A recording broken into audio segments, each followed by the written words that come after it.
उपासक अपने उपास्य देव में तन मन प्राण सर्वस्व समर्पित कर देता है तो उपास्य देव उससे एक क्षण भी दूर नहीं रहते। यही उपासना का अर्थ है। सदैव अपने इष्ट के समीप रहना उपासना, समीप रहना भाव से, तन से। हमारा तन उनकी सेवा में, मन उनके भाव में, वाणी उनके नाम गुण कीर्तन गायन में, श्रवणेन्द्रिय उनके श्रवण गुणों का करना, नाम कीर्तन का करना, नाम जप का श्रवण करना, साक्षात भगवत स्वरूप हो जाता है। जो है वही प्रकाशित हो जाता है। ये भटकना इसी जन्म में सुधर सकता है, पशु पक्षी आदि योनियों में नहीं। इसलिए सावधान होकर के एक एक क्षण, एक एक श्वास, एक एक वृत्ति राधा नाम में लगा दो, खुद परिणाम देख लोगे।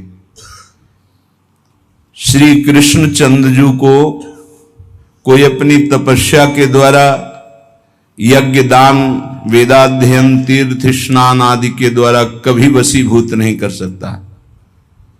और निश्चित किया हुआ मूल्य राधा नाम है। जो राधा राधा राधा वो प्रभु को अधीन कर लेता है। कुछ माफी मांगने की जरूरत ही नहीं पड़ती प्रभु से। अनुल्लिख्यानंता नपि तदपराधान मधुपतिर महाप्रेमा विष्टस्तौ परम देयम विंशति तवैकम श्री राधे गृणत ई नामामृत रसम महिम्ना कह सीमाम स्पृशति तौदास्यैक मनसाम। जो राधा राधा राधा ऐसा उच्चारण करते हैं, प्रभु उनके अनंत अपराधों का लेखा जोखा ही नहीं करते। श्री जी के नाम की ऐसी महिमा है। फिर जो श्री जी के चरण दास्ता में अपने जीवन को लगा दिए, उनको क्या मिलता होगा। किसी की सामर्थ्य नहीं कि कोई इसका वर्णन कर सके कि जिस कृपा सिंधु की एक कृपा कोर से दुरंत राक्षस भाव को प्राप्त भी परम पद के अधिकारी हुए, वही कृपा समुद्र का सार रूप हमारी लाडली जू, उनकी कृपा को कौन जान सकता है। जैसे प्रभु श्री कृष्ण चंद्रजू को रिझाने के लिए एकमात्र उपाय है अनन्यता, ऐसे प्रियाजू को रिझाने के लिए एकमात्र उपाय है दैन्यता। श्री जी की हो के अत्यंत दैन्य हो जाओ तो अवगुण करे समुद्र सम गणत नापनो जानी। ये मेरा जन है, बस इस बात से हम जीत जाते हैं। श्री जी के चरणारविंद में अपनापन हुआ कि हम जीत गए। अवगुण करे समुद्र सम, समुद्र के समान यदि अपराध बन जाए तो मेरी लाडली जो मानती ही नहीं कि अपराध हुआ है। पर ये अनन्यता, ये दैन्यता बिना रसिक महापुरुषों का सेवन किए नहीं आ सकते। और बिना वृंदावन के रसिक जनों का संग नहीं मिल सकता। वृंदावन की कृपा के बिना विशुद्ध प्रिया प्रीतम के अनुराग में जिनका मन लगा हुआ है, ऐसे रसिकों का संग नहीं मिल सकता। वो मिलेगा तो वृंदावन की कृपा से। कभी भी कहीं भी किसी को भी यदि ये सौभाग्य मिला तो पहले वृंदावन की कृपा हुई, तब ये सौभाग्य मिला। श्रीपाद प्रबोधानंद जी महाराज कह रहे हैं, गाढ़ा शक्तिमता मपीह विशेष स्वत्यंत निर्वेदतो दृक्पाते सहिष्णुतातिशयिनाम योगे समुद्योगिनाम ब्रह्मानंद रसैकलीन मनसाम गोविंद पादाम्बुज द्वंद्वाविष्टधियाम च मोहनमिदं वृंदावनम स्वैर्गुणैः। बड़ी महिमा की बात कह रहे हैं श्रीपाद प्रबोधानंद जी महाराज।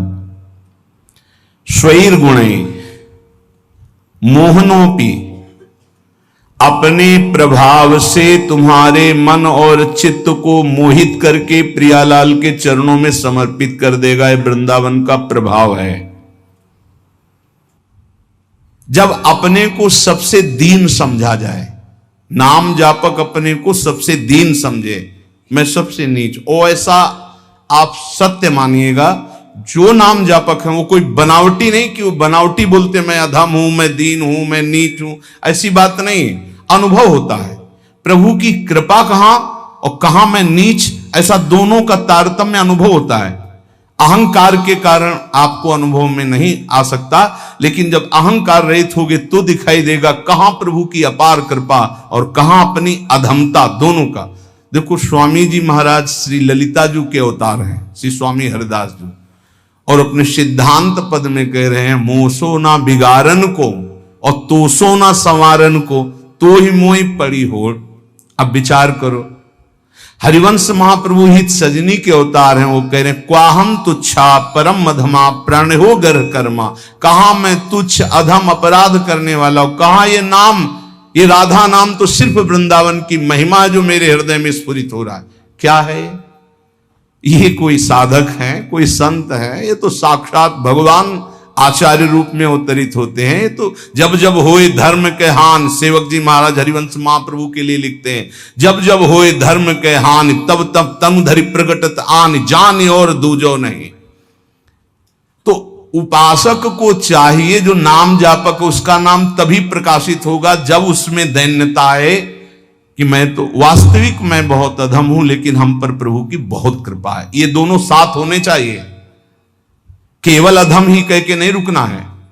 देखो हनुमान जी महाराज परम ज्ञानी महाभागवत, असमय अधम सखा सुनु, रुक नहीं गए, पर मोहू पर रघुवीर, देखो मेरे ऊपर कितनी कृपा, यद्यपि मैं अधम हूं, ये बात ध्यान देनी।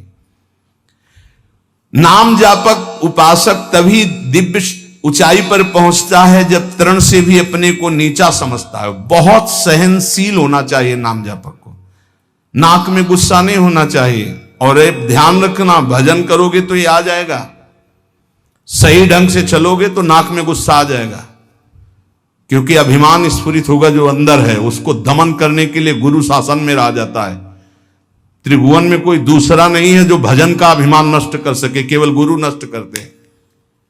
एकमात्र अहंकार पर अगर हथौड़ा कोई मार सकता है ज्ञान का, तो केवल गुरुदेव है, दूसरा तो ऐसे ही बोलेगा, लेकिन वो सीधा प्रहार उसी अहंकार पर। बहुत सहनशील उपासक को गुरुदेव की कृपा बना देती है। इसलिए एक प्रश्न हुआ था कि हम अव्यक्त रूप से गुरु मान लेते हैं तो हमें क्या भगवत प्राप्ति नहीं होगी? देखो अव्यक्त तुम्हें चपत लगाने नहीं आएगा, ध्यान देना। अव्यक्त तुम्हें ऐसा नहीं कि खड़े रहो, यहां यही खड़े रहो जब तक लौट के नाम है, यही खड़े रहो, चलो ऐसा करो। ये हमको प्रगट गुरु चाहिए, क्योंकि प्रगट में फंसे हैं। वो हमको दुलार भी करें, हमें डांट भी सके, हमें चपत भी लगा सके, तभी हम सुधरेंगे। मान लो हम अव्यक्त गुरु मान लेते हैं तो जो मन आया सो कर रहे हैं, वो समझा। अव्यक्त गुरु तुमको कौन ऐसा है जिसको उपदेश नहीं कर रहे?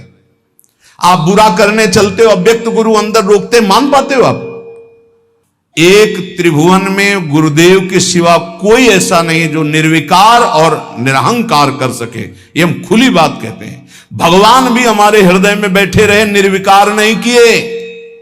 जन्म जन्मांतर से हमारे साथ हैं, कभी निर्विकार नहीं किए, कभी निरहंकार नहीं किए। वही हृदयस्थ भगवान अव्यक्त जब व्यक्त रूप गुरु रूप धारण किए तो पक्का सुधार हो गया, पक्का माया से मुक्त करने का मार्ग दिखा दिया।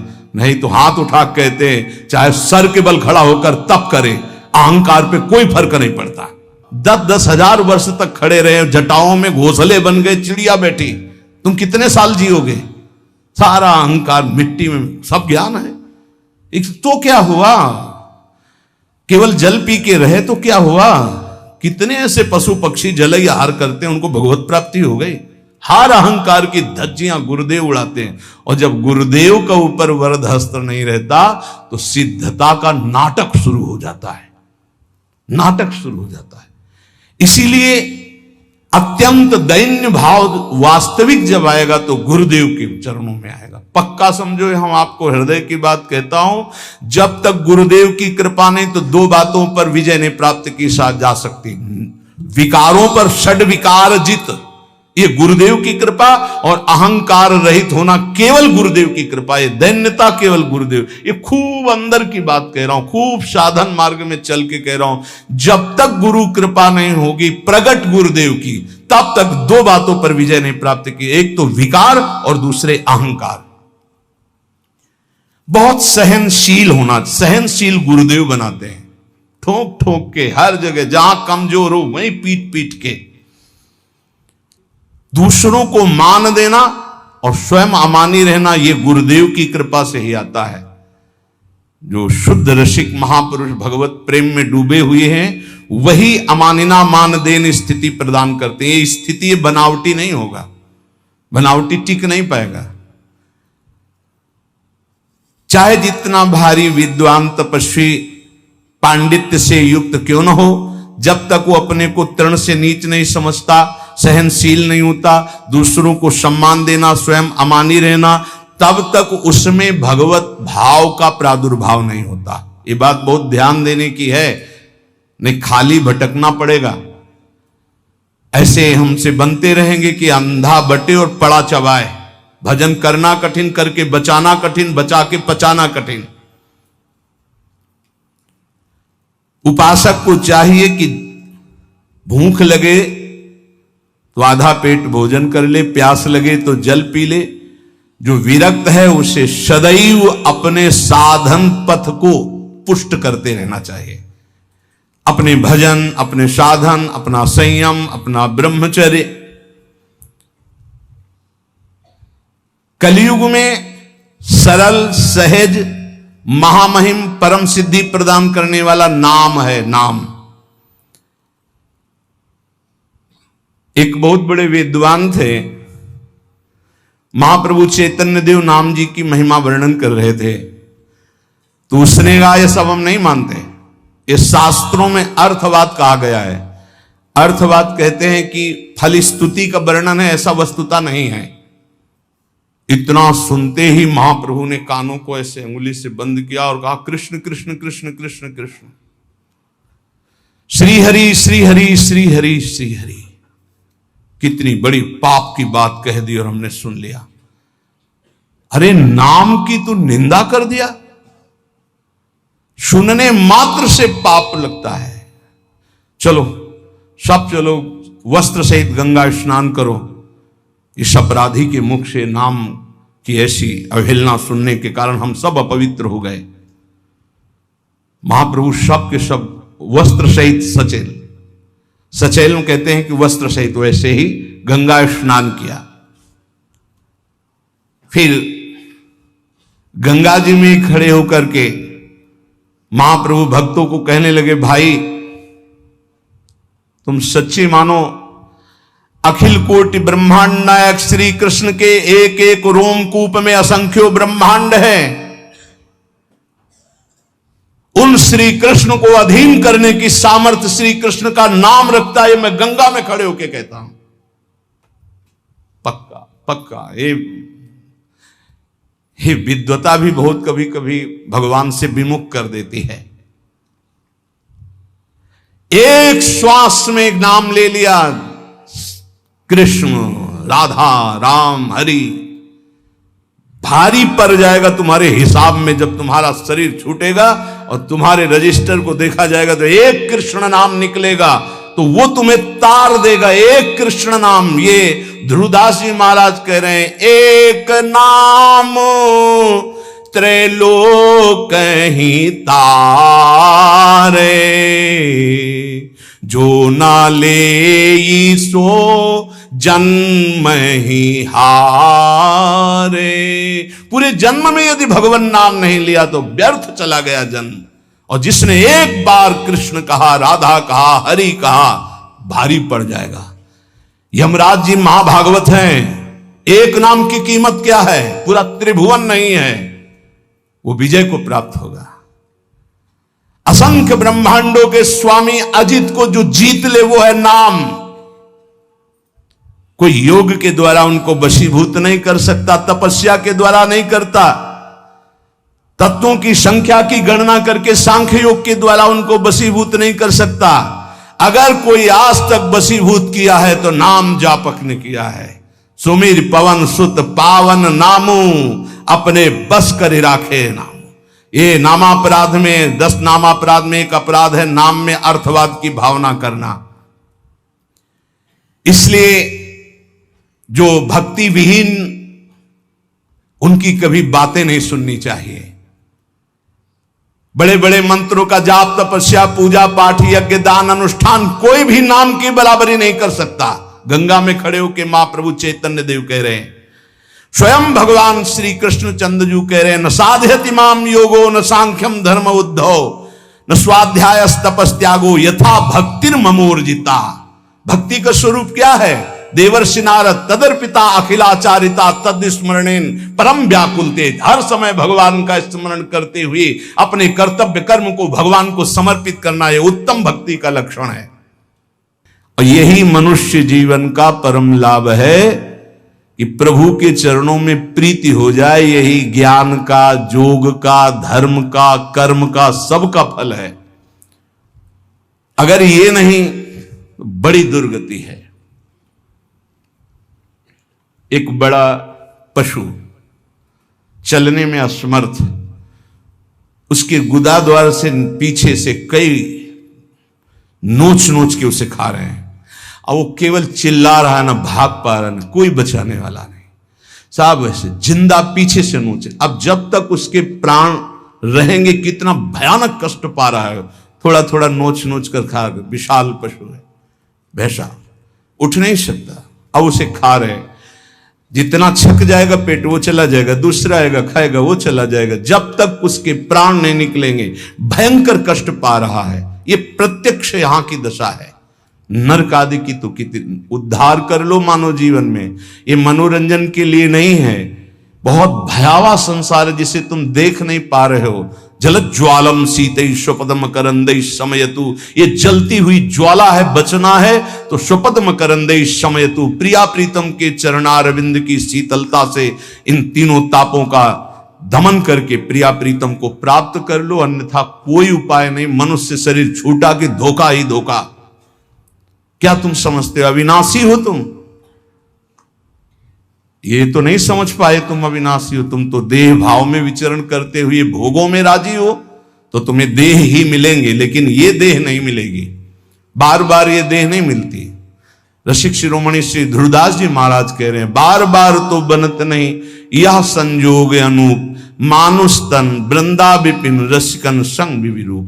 बहुत बढ़िया अवसर है, अभिमान न करो, प्रार्थना मान लो।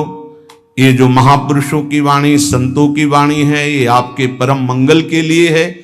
ये किसी स्वार्थ से युक्त नहीं है।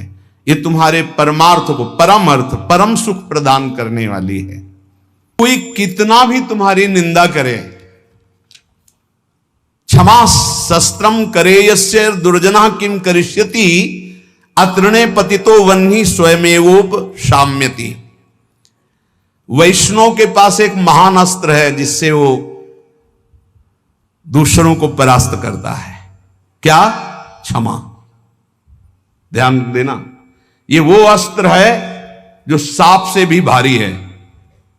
उमा क्षमा सापहुते भारी, अपने कर्म जाय अपकारी तुम्हें। क्षमा शस्त्रम करे यस्य दुर्जना किम करिष्यति, क्षमा रूपी शस्त्र का प्रहार करो, अर्थात क्षमा कर दो। दुर्जन लोग तुम्हारा बिगाड़ नहीं सकते, क्योंकि भगवान है। जैसे तिनका जलकर भस्म हो जाता है, ऐसे ये दुर्जन लोग अपने आप सापोहते भारी। वैष्णव को क्षमा करना चाहिए। कहते हैं कि जैसे छात्र क्लास में पढ़ता है, जब उसकी क्लास बदलने का समय आता है तो उसकी परीक्षा होती है, ऐसे साधु वैष्णव की परीक्षा होती है। क्या परीक्षा होती? उसको गाली दी जाएगी, अपमान होगा, निंदा होगी। ये ध्यान देना, ये परीक्षा अगर पास हो गए क्या क्षमा और शांति, तो आगे क्लास में पहुंच जाओगे भूमिका में, नहीं फिर नीचे बने रहोगे। इस लोक में तुम्हारी चाहे कोई कितनी निंदा करे, तुम उसकी निंदा मत कर देना। निंदा को सहन करना। निंदा दो प्रकार की होती है, एक अपवाद और एक प्रवाद। महाप्रभु चैतन्य देव कहते, अगर बुरा काम तुमने किया और फिर उसकी निंदा हो रही है तो ठीक हो रही है, तुम्हें बचना चाहिए, उसमें भी तुम्हें नाराज होने की जरूरत नहीं। और अगर तुमने बुरा काम नहीं किया और तुम्हारी निंदा हो रही तो बहुत ठीक हो रहा है, तुम्हारा भारी प्रारब्ध जो शरीर में दंड मिलने वाला था वो निंदा के द्वारा काटा जा रहा है। भगवान की विशेष कृपा है। दोनों स्थिति में, प्रवाद और अप्रवाद में भी तुम्हें किसी तरह क्रोध नहीं करना है। बहुत बड़े महापुरुष चरणदास जी महाराज, साधो निंदक मित्र हमारा, निंदक को निकटे ही राखो, हो न देऊ न्यारा, साधो निंदक मित्र हमारा। निंदक नियरे राखिए आंगन कुटी छवाए, कमरे में नहीं बीच आंगन में रखो, उठते बैठते देखे, एक एक दोष वर्णन करे। ये बड़ी बढ़िया बात है। निंदा करने वाले भारी पापों का नाश कर देते, बात मान लो। पर जब निंदा होती है तो ऐसे लगता है जैसे दिया सलाई पेट्रोल डाल के लगा दी गई हो, नहीं छाती। और उसके प्रति यही आएगा कि अगर तप होता तो राखी करके और दिखा देते लोगों को। हाँ, ये अगर अंदर वृत्ति है तो भगवदानंद की अनुभूति नहीं होगी, ध्यान रखना। सहना पड़े अपवाद और प्रवाद। अपवाद, यदि गलती हुई है उसकी निंदा हो रही तब तो ठीक ही हो रही, उसमें क्या बोलना है। और अगर गलती नहीं हुई, निंदा हो रही तो बहुत ठीक हो रहा, तुम्हारे प्रारब्ध का नाश हो रहा, पूर्व प्राप्त जो शरीर को दंड मिलता और निंदा देके भुगता दिया गया। कह रहे निंदक को निकट ही रखो, बढ़िया सुविधा देके रख सकते हो। प्रशंसा वाले को रखा जाता है नजदीक। खड़े हो माइक में। तो आप लोगों के बीच में हम ये बड़े गर्व से कहते हैं कि पूज्य महाराज जी का सानिध्य हमारा परिवर्तन कर दिया। और हम ठीक है, और वही माइक से बोलने लगे बड़ा दुर्भाग्य इनका संग मिला। दृष्टि लो बदल जाए तो कह दे ला, बड़े बड़ों की बात होती है, छोटों की नहीं। निंदा में अच्छे अच्छों की दृष्टि बदल जाती है, रौद्र दृष्टि हो जाती है। जो निंदा होने पर शांत रहे वो स्थिति प्रज्ञ महात्मा होता है। पूज्य बात उड़िया बाबा जी महाराज, जैसे कोई विदेशी भाषा में हमको गाली दे, हमें पता ही नहीं क्या बोल रहा है, मुस्कुरा के चल देंगे। जब हमारी भाषा में हमको गाली दे और हम ऐसे मुस्कुरा के चल दे, बिल्कुल बुरा ना लगे, तो समझो स्थिति आई है। पाछे निंदा करियग धोवे, सुनि मन मिटे विकारा, जैसे सोना तापी अगिन में, निर्मल करे सुनारा, साधो निंदक मित्र हमारा। ये निंदक लोग कितने कृपालु हैं। ये पीछे से निंदा करते हैं और क्या करते हैं, समस्त विकारों को उसके मिटाकर ऊपर उठा देते हैं। पक्का निंदा सह गए तो भूमिका बदल जाएगी। बहुत कठिन है निंदा सहना, बहुत कठिन है। निंदा सह गया तो द्वंद्व सहने की ताकत आ जाएगी। स्तुति बहुत अच्छी लगती है, नहीं लगती? बगल से निकल के कोई भी ये कह रहा कि बड़े भाग्य हैं इसे महात्मा के दर्शन, और कान में पड़े तो ऐसा लगता है बर्फ की सिल्ली रख गई, नहीं? और जब कोई न कोई प्रणाम न कोई नमस्कार और कटु वचन बोले, फिर उसके प्रति हमारा नम्र भाव, ये हमारी वैष्णवता, ये साधुता है। क्या करते, जैसे अग्नि में तपाकर सोना शुद्ध होता है, ऐसे निंदा करके ये लोग हमारे पापों का नाश करके हमें ऊंची स्थिति प्रदान करते। तो कौन बड़ा हुआ, जो हमें स्तुति करके नीचे गिरा दे या जो निंदा करके ऊपर उठा दे? जो ऊपर उठा दे। तो निंदक मित्र हमारा। बोले घन अहरन कसी हीरा निबटे, कीमत लक्ष हजारा। कांच और हीरा की पहचान कैसे होती? एक घन में पहचान होती है। घन लोहे का एक हथौड़ा जैसा होता है और उसको ऐसे रख के पक्की जगह पे, लोहे पे, और ऊपर से घन मारो। अगर नकली हीरा है तो छार छार हो जाएगा, और असली हीरा है तो कुछ फर्क नहीं पड़ेगा। तो बोले असली संत में जहां गाली गलौज निंदा अपमान करो कोई फर्क नहीं पड़ा, अगर टूट गया तो नकली हीरा था, असली हीरा नहीं। घन अहरन कसी हीरा निपटे, तो कीमत लक्ष हजारा। ऐसे जाचत दुष्ट संत को, करन जगत उजियारा। साधो निंदक मित्र हमारा। ये भगवान से मिलाने वाले बनते, निंदा करने वाले। ये दुष्ट जन जो निंदा करते हैं, ये हमें भगवत प्राप्ति कराते हैं। इनके चरणों में कोटि कोटि प्रणाम। ये संसार में फंसने नहीं देते, छोटी सी छोटी गलती सामने रख करके हमको भगवान से मिला देते हैं, हमारे पापों का नाश कर देते हैं, हमारी बाधाओं का नाश कर देते हैं। जोग यज्ञ जप पाप कटन ही तू करे, सकल संसारा। और बिन करनी मम करम कठिन, सब मेटे निंदक प्यारा। कितनी बढ़िया बात। बड़ी बड़ी साधनाओं से पाप नष्ट करने का प्रयास किया जाता है, लेकिन निंदक, हम कुछ प्रयास भी नहीं कर रहे, हमारे सारे पाप नष्ट कर रहा है निंदा करके। कितना प्यारा मित्र है। बिन करनी मम करम कठिन, सब मेटे निंदक प्यारा।